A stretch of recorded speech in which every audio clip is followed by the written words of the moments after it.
Hello everyone, my name is Kyungbin Liu. Today I'd like to talk about a social issue what I am interested in nowadays. Some of you might guess from the title, I will talk about Dokkaejeon. I have many friends who have young sister or brother, so I often spend time with them, and I will tell you one episode related to this topic. My friend's sister name is Han, and I saw her since she was born, so he is very precious to me. This year, Han turned 8 years old, so she was very excited to going to school. But as you know, because of Corona, she couldn't go to school, so she looked very depressed. So friends and I go to took her cafe nearby home. But in front of the cafe store, there was a signboard saying no children under 19 are allowed in. I will give you one question. Have you ever worried that you might get rejected before going somewhere? But says young kids are a typical loose customer who ruin the store, but many so they made the no kids jump, but many people doing part-time job will know most of the people coming late and cursing are drunken adult men. But have you ever seen no drunken man jump? But why only children? Do we have to make a no kid jump? We all grown up through such a period with consideration and love from adults, but why don't we look at the children with a warm heart? Society increasingly disregard the weak like children and elderly like the disabled. Maybe beginning may be the weakness children, but the next can be the disabled and maybe the elderly. And some days you can be the target of the this restriction. I hope my presentation will be a good opportunity to think about Dokkaejeon again. And I will finish my presentation dreaming of a society where everyone is welcome anywhere. Thank you. What do you think about Mamchung? I think, yeah, right. I think this policy is made by some adults who don't act very polite to the customer or that host to the restaurant, or a lot of problem with kids. I think is a mother's personal problem. Not every mother, every mom, and every parent didn't 저지하다, 약간 like didn't 저지 children, but many most of parents did say don't stop learning, stop speaking loud. But everyone but there is no reason to reject all the children. I think that is their mother personal problem. That's I think so. To reject every children is not a solution.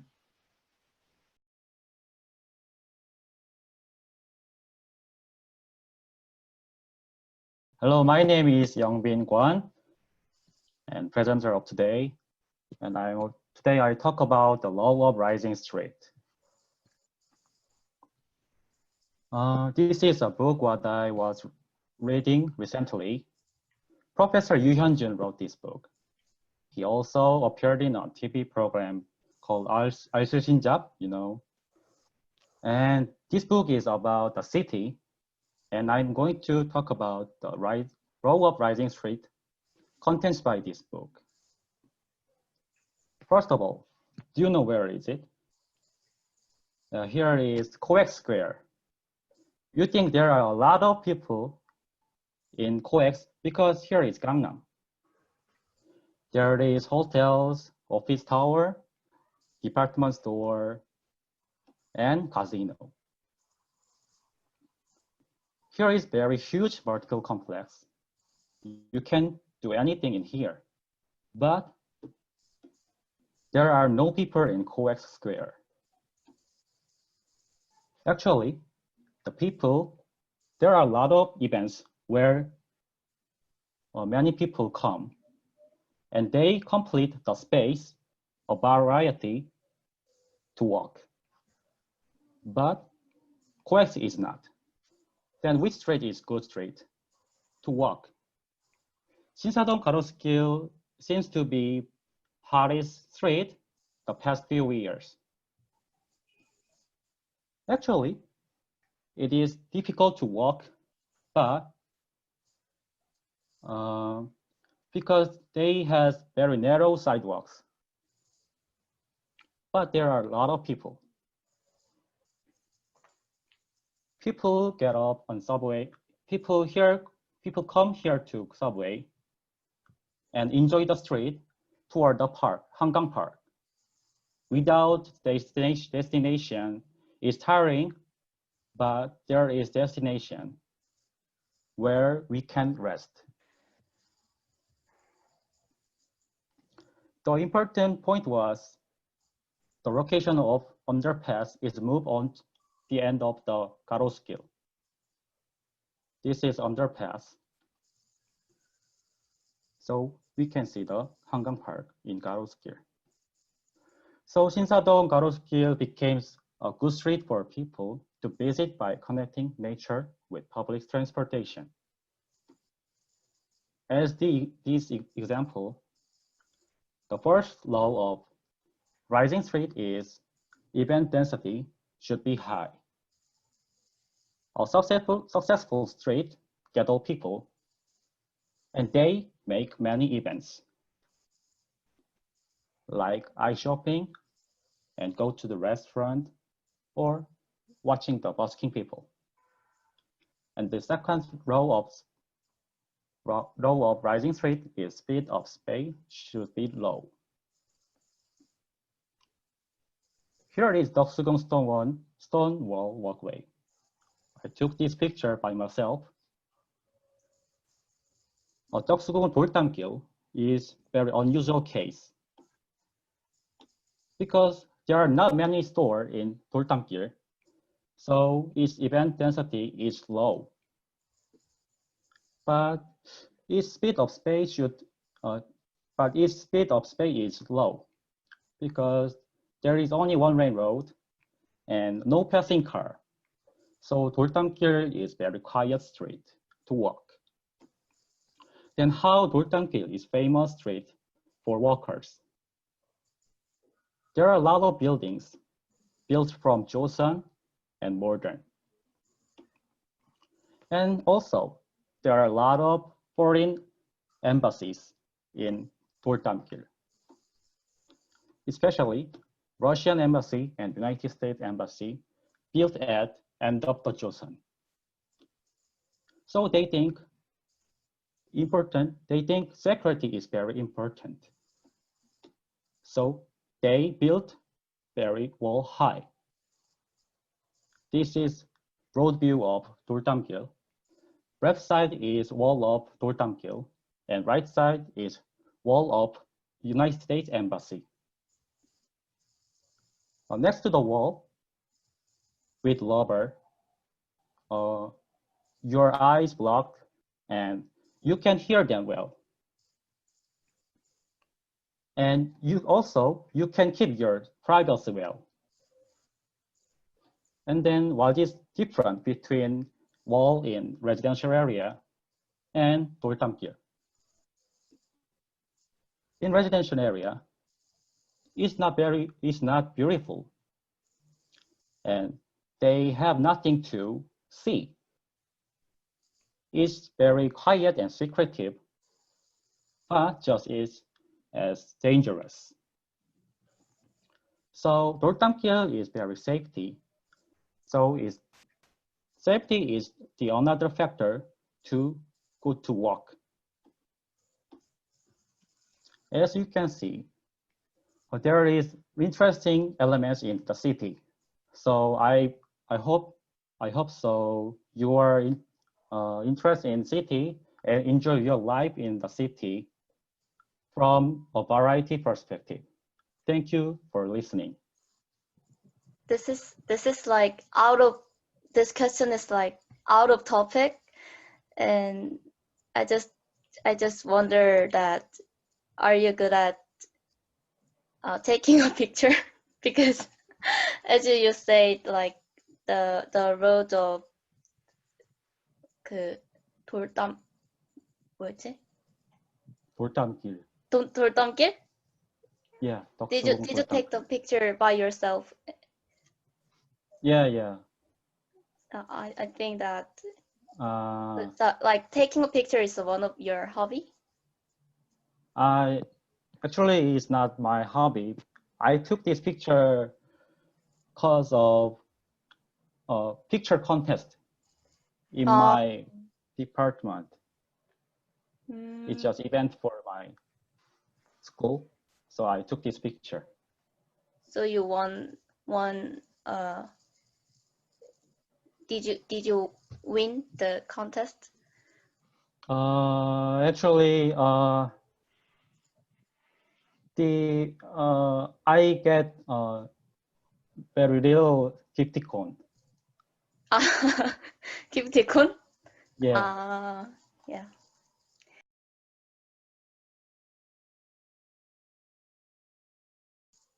Today I'm going to do a presentation about my experience of doing global volunteering in India. And my name is Minji Kim. First, I'll talk about what global volunteering is. Global means worldwide and universal, and volunteering means to offer oneself for some service or undertaking. Therefore, global volunteering means offering oneself for some worldwide service or undertaking. I chose to go to India to do global volunteering through the program called Happy Move. Next, I'll talk about why I chose to do global volunteering. The first reason is that going abroad and doing volunteering work was on my bucket list. And the second reason was that I wanted to use my winter break efficiently. I was 100% sure that I would just play my phone and hang out with my friends if I did not go global volunteering during the winter break. And lastly, I thought it would be a great chance to travel India through this volunteering program. Next, I will talk about what I did in India. First, I did some hygiene education. I gave some hygiene education for Indian students. In this village where I went, there was a lot of water shortage, so brushing their teeth and washing their hands wasn't a common thing to do. So we explained how important it is to wash their hands and brush their teeth. And secondly, we played traditional Korean games. We taught them how to play takji and how to make traditional Korean clothes with sekjongi. And the students really liked it because it is rare to see Asian people in India, so they were really interested in our Korean games. And then we did cleaning and planting. There were lots of trash in the school, so we threw the trash away and planted mango trees and put the bricks and stones around the trees to make it look more like a flower pot. And then we painted the walls because the walls were just stone, so we painted it and made the school look more like a school. And then we did a village tour. We went around the village and asked if they had any bathroom issues. Our main goal was to solve their bathroom problems, so we asked them questions about bathrooms. And then lastly, we did cultural exchange with the Indian university students. I got to experience the Indian hair and do henna, which is like a tattoo that erases. And lastly, I will talk about what I learned and felt through this global volunteering. First, I could definitely see the huge gap between the rich and poor. We mostly stayed near the poor villages, but on the last day, before we went to the airport, we went to the rich part of India and we could see that there is a huge gap. So I thought that the Indian government needs to take action to narrow this gap. And secondly, I could see that the women's human rights are not that protected because according to the Indian University student, she told me that her parents get to choose who she gets to marry. So I thought that the women's human rights need to be more protected. And lastly, I could see that there are lots of other countries that need our help. So I made a goal to go to lots other countries and do more volunteering work. Thank you for listening to my presentation. And if you have any questions, please ask. You said that you when you tried out for global volunteering because you wanted to spend your winter more meaningfully, I guess, more efficiently. Mm-hmm. So do you have any plans for this winter? Well, if I can go, I would like to make a plan, but because of the coronavirus, I think I can't go, so I don't really have any plans right now. Oh, then did you do anything special during the summer? Like this year summer? Summer break? No, I took the summer classes at the school. Okay. Yeah. All right. Thank you. I have a question too. Oh. You first. You first. Okay.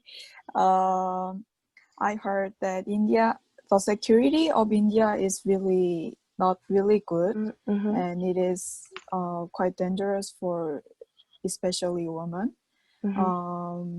So you feel the realistic aspect of India. So how do you think about this problem?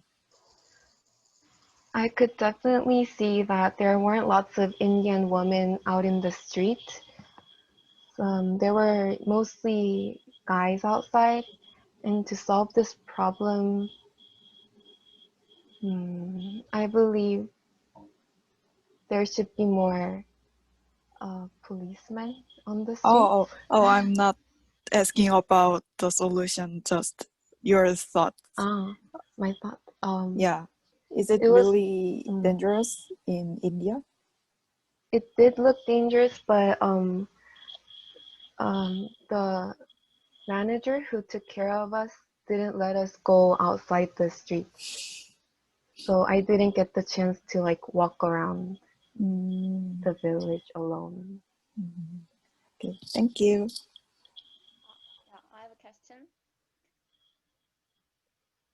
Yes. So why did the global volunteering become your bucket list? Oh, why did it become my bucket list?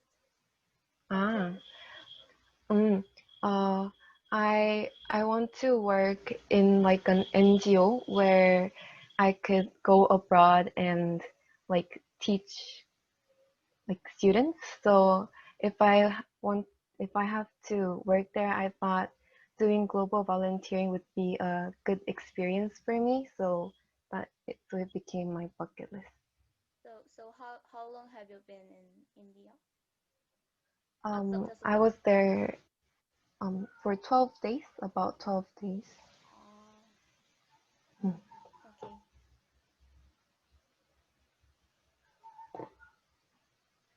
So, 네. Is there any question? 질문 없으면 끝낼게요. 저 혹시 제 목소리 작은가요? 지금 괜찮아졌어, 아까보다. 아, 그래요? 그러면은 저희 지금 발표가 저희 오늘 3명이어가지고 지금 쉬고 어떡할까요? 45분에 올까요? 아니면 50분에 올까요? 45분에 해. 그거 길게 하자 좀. 네, 그럼 45분에 다시 올게요. And then lastly, we did cultural exchange with the Indian university students.